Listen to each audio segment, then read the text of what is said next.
السلام کی محبت میں آپ اور جناب ڈاکٹر ساجد زبانی صاحب جو خوبصورت گفتگو کر رہے ہیں، ہم تو اس کو ایک جس کو کہتے ہیں مولائی سمجھ کے بن کر اور حضرت علی علیہ الصلوۃ والسلام سے محبت کرنے والے بن کر ہم اور ناظرین ماشاءاللہ سن رہے ہیں، اور کس خوبصورتی سے آپ لگتا ہے جیسے جس کو کہتے ہیں نا باتوں سے پھول جھڑنا، وہ آپ کی گفتگو سے ظاہر ہوتا ہے۔ مولا کائنات حضرت علی علیہ الصلوۃ والسلام نے جو ایک تو جیسے آپ نے بتایا کہ مومن اور منافق کی پہچان اس دور میں تھی، اور جس طرح سے آپ نے اسلام کی ترقی کے لیے، اسلام کے پھیلانے کے لیے، اسلام کی تبلیغ کے لیے اور اسلامی جو احکام ہیں ان پر خود بھی عمل کر کے اور پھر ایک بہت بہترین نمونہ لوگوں کو بتانے کے لیے عمل کیا ساری زندگی، اس حوالے سے آپ کیا فرمائیں گے؟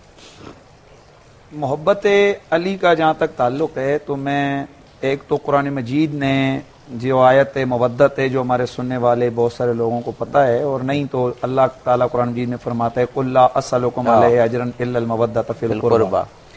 یہ آیت مبارکہ جب نازل ہوئی تو صحابہ پیغمبر خود بارگاہ رسالت مآب میں حاضر ہوئے اور عرض کی یا رسول اللہ من هؤلاء الذین قد وجبت علینا مودتهم، یا رسول اللہ یہ لوگ کون ہیں جن کی محبت ہم پر فرض ہو چکی ہے، ہم پر فرض ہو چکی ہے۔ واہ واہ، تو رسول اللہ صلی اللہ علیہ وسلم نے ارشاد فرمایا ان میں علی ہے، فاطمہ ہے، حسن ہے اور حسین۔ سبحان اللہ سبحان اللہ۔ اس میں تو کوئی دوسری رائے ہے ہی نہیں ہے، جس طرح کے علماء نے لکھا ہے کہ آل محمد بالخصوص مولا علی کی محبت اس طرح سے ان اللہ تعالی افترض علیکم حب آل محمد کما افترض الصلاۃ والزکاۃ والصیام والحج، اللہ تعالیٰ نے تم پر حب آل محمد اس طرح فرض کی ہے جس طرح نماز، روزہ، زکوٰۃ اور حج کو فرض کیا۔ اور میں تھوڑا سا اس میں اکثر اپنے سننے والوں کو چینج کر کے بتایا کرتا ہوں کہ نماز، روزہ، زکوٰۃ اور حج ان کی فرضیت تو ہے لیکن وہ ٹائم کے ساتھ ریلیٹڈ ہے۔ نماز 5 وقت میں ہے، حج سال میں 1 دفعہ ہے، یعنی فرض تو زندگی میں 1 دفعہ ہے لیکن ادا 1 دفعہ ہوتا ہے سال کے اندر۔ زکوٰۃ بھی سال گزرے مال کے اوپر تو پھر آتی ہے، اسی طرح روزے کل بھی رمضان کا مہینہ ہے۔ اب سوال یہ پیدا ہوتا ہے کہ حب آل محمد اور حب علی کے لیے کون سا ٹائم ہے؟ تو یہ وہ فرض ہے کہ اس کا ایک ہی سبب ہے اور اس سبب کا نام ہے ایمان۔ یعنی جب تک آپ کے قلب میں ایمان ہے تب تک آل محمد کی محبت آپ پہ فرض ہے۔ اب جب حب آل محمد فرض ہے، میں سننے والوں کو بتانا چاہتا ہوں کہ ایک تو معذرت کے ساتھ کہ جو صحیح آل محمد کا حق تھا، جو صحیح میرے مولا کائنات کی محبت کا حق تھا، محراب و منبر نے بڑی کوتاہی کی ہے، یہ مانا جائے کوتاہی ہوئی ہے کہ لوگوں کو بتایا نہیں گیا کہ آل محمد، صحیح طریقے سے نہیں بتایا گیا کہ آل محمد کون ہے۔ بالکل درست۔ اور معذرت کے ساتھ یہ بھی ہمارے معاشرے میں ہوا ہے کہ آل محمد پر ایک خاص فرقے اور مسلک کی چھاپ لگا کے پیش کیا گیا۔ بالکل صحیح۔ میں یہ جملہ کہہ کے آگے بڑھ رہا ہوں، آل محمد کسی فرقے کے نہیں ہیں، بے شک۔ آل محمد کسی مکتب فکر کے نہیں ہیں، بے شک۔ آل محمد ہر مومن کے ہیں، ہر جس کے قلب میں ایمان ہے اس کی مولا علی سے اور آل محمد سے محبت واجب۔ اور آقا حضور نے ایک بڑی، میں کہتا ہوں کہ بات اگر گہرائی کو دیکھیں تو اس کی وسعتوں کا اندازہ اہل علم ہی لگا سکتے ہیں کہ حضور نے فرمایا من احبک فقد احبنی، اے علی میں تیری اور اپنی محبت کا جو معیار ہے اس کو بتا رہا ہوں کہ جو تجھ سے پیار کرے گا اس نے مجھ سے پیار کیا، ومن ابغضک فقد ابغضنی، جس نے تجھ سے بغض رکھا اس نے مجھے محمد سے بغض رکھا۔ واہ واہ واہ۔ اور دوسری جگہ اللہ کے حبیب فرماتے ہیں یا علی انت منی، اے علی تو مجھ سے ہے، تو مجھ سے ہے۔ میں اس جملے کی تشریح اور میں اکثر اہل علم سے کہا کرتا ہوں کہ اگر ہے کسی کی ہمت تو اس کو کھل کے بیان کرو کہ اس کا کیا مطلب ہے۔ واہ واہ۔ اس کا راز میں سننے والوں کو بتاتا ہوں، ہمارے لیے وہ آیت مبالغہ سے ہمیں یہ راز ملتا ہے بے شک کہ جس وقت قل تعالوا ندعو ابناءنا وابناءکم ونساءنا ونساءکم وانفسنا وانفسکم ثم نبتہل فنجعل لعنۃ اللہ علی الکاذبین۔ اب یہاں پر جس وقت نجران کے عیسائیوں کا لشکر آیا، گروہ آیا، انہوں نے مناظرے کا چیلنج کیا، اللہ تعالیٰ نے اپنے حبیب کی طرف پیغام بھیجا جبریل کو بھیج کے کہ حبیب ان سے کہہ دو مناظرے نہیں ہوں گے، مبالے ہوں گے، اور مبالے ایسے ہوگا کہ تم آؤ، تم اپنے بچوں کو بلاؤ، میں اپنے بچوں کو بلاتا ہوں، بیٹوں کو بلاتا ہوں، تم اپنی عورتوں کو بلاؤ، میں اپنی عورتوں کو بلاتا ہوں، تم اپنی جانوں کو بلاؤ، میں اپنی جانوں کو بلاتا ہوں۔ اب یہاں اللہ تعالیٰ نے 3 چیزیں کہی تھیں، تم اپنے بیٹوں کو بلاؤ، تم اپنی عورتوں کو بلاؤ، تم اپنی جانوں کو بلاؤ۔ اب چیلنج کیا تھا اللہ کے رسول نے چیلنج ادھر سے ہوا ہے، قرآن نے چیلنج کیا تھا آؤ پھر ہم مبالغہ کریں گے، انہوں نے کہا ٹھیک ہے ہمیں ایکسپٹ ہے، ٹھیک ہے مبالغہ کر لیتے ہیں، لعنت بھیجیں گے جھوٹوں پر۔ اب اس کو وغیرہ تمام جو پادری تھے وہ سامنے کھڑے، تو میرے آقا حضور نے بلایا کس کو؟ فرمایا اینا علی، اینا فاطمہ، اینا حسن، اینا حسین، علی کدھر ہے، فاطمہ کدھر ہے، حسن کدھر ہے، حسین کدھر ہے؟ رسول اکرم آگے، رائٹ ایک ہاتھ میں ایک شہزادہ، دوسرے ہاتھ میں دوسرا شہزادہ، پیچھے پیچھے سیدہ زہرا، اس کے پیچھے مولا علی۔ اب قرآن نے کہا تھا کہ بلانا ہے بیٹوں کو، تو ذرا دیکھیے بیٹوں کی جگہ جا کون رہا ہے؟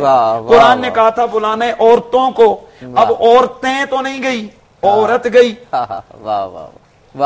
بھئی عورت گئی، ہمارے علماء فرماتے ہیں وہ عورت تھی، لیکن اس کے ساتھ دوسری حدیث ہے کہ میرے آقا نے فرمایا وہ میری بیٹی کیا تو اس بات پہ راضی نہیں کہ تو ساری کائنات کی عورتوں کی ملکہ ہے اور جنتی عورتوں کی ملکہ ہے؟ تو جب بادشاہ چلا گیا پیچھے رعایا کی کیا حیثیت ہے؟ اور پھر آگے فرمایا کہ جانوں کو بلاؤ، اب جانوں کی جگہ کون جا رہے ہیں؟ علی۔ تو قرآن کی نص بتا رہی ہے کہ علی جان رسول ہے، علی نفس رسول ہے۔ اب اس کا معنی آتا ہے انت منی وانا من کا، تو مجھ سے میں تجھ سے ہوں۔ اب میں اس کی اور وضاحت نہیں کر سکتا، جب اتنا پتا چل گیا تو اب خود سمجھ جائیے کہ حب علی کا مقام کیا ہے۔ اور پھر حضور نے فرمایا حب علی یأکل الذنوب کما تأکل النار الحطب، حضور نے فرمایا علی کی محبت گناہوں کو اس طرح کھا جاتی ہے جس طریقے سے آگ لکڑی کو کھا جاتی ہے۔ تو اگر یہاں بیان کیا جائے تو میں پھر چلتا ہوں ادھر حضرت امام احمد بن حنبل کی طرف، بلکہ حضرت عبداللہ بن عباس کی طرف چلتا ہوں۔ آپ سے کسی نے پوچھا کہ بتائیے کہ حضرت علی کی شان میں کتنی آیتیں نازل ہوئیں؟ آپ نے فرمایا قرآن میں جتنی جگہ پر یا ایھا الذین آمنوا آیا نا تو ان آیتوں کا پہلا مخاطب علی ہے، کیونکہ علی ایمان والوں کا سردار ہے۔ سبحان اب اللہ، گن لو، سبحان 88 اللہ، مرتبہ یا ایھا الذین آمنوا کا خطاب سبحان ہے۔ اللہ۔ اور اس کے بعد خود حضرت سیدنا عبداللہ بن عباس رضی اللہ تعالیٰ عنہ آپ فرماتے ہیں 300 آیتیں، اور یہ وہ حبر الامہ ہے حضرت عبداللہ بن عباس، میرے نبی کے چچا کے بیٹے جن کے لیے اللہ کے رسول نے ہاتھ اٹھا کے دعا فرمائی تھی، یا اللہ اس عبداللہ بن عباس کو قرآن کا فہم عطا فرما۔ وہ فرماتے ہیں 300 آیتیں مولا علی کی شان میں آئیں، اور کسی کو بادشاہ ایک دفعہ ویل ڈن کہہ دیتا ہے، اس کا سینہ کتنا چوڑا ہوتا ہے، اور کسی کو اگر کوئی وزیر مشیر شاباش کہتا ہے اس کی کیا حالت ہوتی ہے۔ اس علی کا مقام کون سمجھے جس کی عظمت اور شان پر قرآن کی 300 آیتیں نازل ہو رہی ہیں۔ اور پھر حضرت سیدنا امام نسائی نے بھی لکھا ہے، اور اس کو حضرت امام احمد بن حنبل نے بھی ذکر کیا ہے۔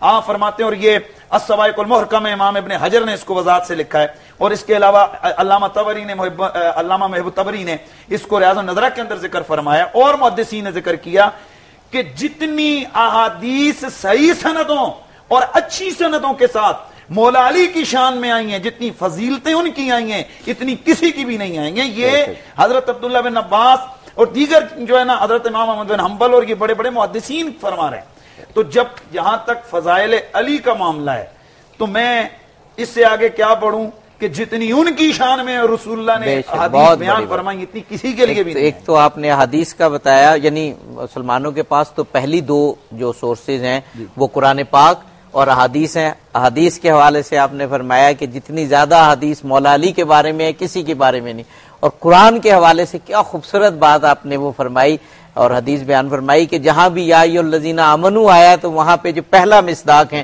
وہ حضرت علی علیہ الصلوۃ والسلام ہے۔ حضرت علی کے ایمان کے حوالے سے یہ بھی ایک بڑی بحث ہے کہ پہلا مومن کون ہے۔ میں ایز اے سنی نمائندہ عرض کر رہا ہوں، میں اللہ کا شکر ہے علماء اہل سنت سے میرا تعلق ہے، اور میں بڑا کھل کھلا کے بات کرنے والا آدمی ہوں، میں نے کبھی بھی ڈھکی چھپی لکی لپٹی بات نہیں کی ہے۔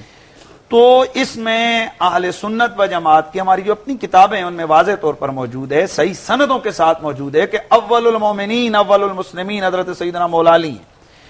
روایات سیدہ طیبہ حضرت خدیجہ الکبریٰ کے لیے بھی ہیں، حضرت سیدنا صدیق اکبر رضی اللہ تعالیٰ عنہ کے لیے بھی ہیں۔ اس لیے ہمارے بزرگان دین نے ایک تمام روایات کا جو جس کو کہتے ہیں نا کہ اس کی تطبیق دے کر فرمایا کہ جو بچوں میں سے پہلا مومن یعنی کہ عمر کے لحاظ سے جنہوں نے اسلام ایمان کا اعلان کیا وہ مولا علی ہیں، اور غلاموں میں سے حضرت زید ہیں، عورتوں میں سے سیدہ خدیجہ ہیں، اور بڑی عمر والوں میں سے سیدنا صدیق اکبر رضی اللہ تعالیٰ عنہ ہیں۔ اور میں یہاں آپ آخری جملہ کہہ کے چونکہ آگا نے بھی بات کرنی ہے، میں اتنا ہی کہتا ہوں اس علی کی قربت رسالت کا کون اندازہ کر سکتا ہے کہ جس کی آنکھ کھلی تو وہ رسول کی گود میں تھے اور رسول اللہ کی آنکھ بند ہوئی تو وہ علی کی گود میں تھے. اس سے زیادہ ان کا قربت رسالت کا کون اندازہ لگا سکتا ہے؟ مدیحہ کو جب مولا علی کے بارے میں مومنین اور پھر ایسے علماء بول رہے ہوں تو وہ جو ہمارا اینکرز کا ایک کام ہوتا ہے نا کہ ہم نے روٹیٹ کرنا ہوتا ہے مہمانوں میں منقبت خانوں میں، ہمارے لیے بڑی مشکل ہو جاتی ہے. اب مفتی صاحب کو روکنا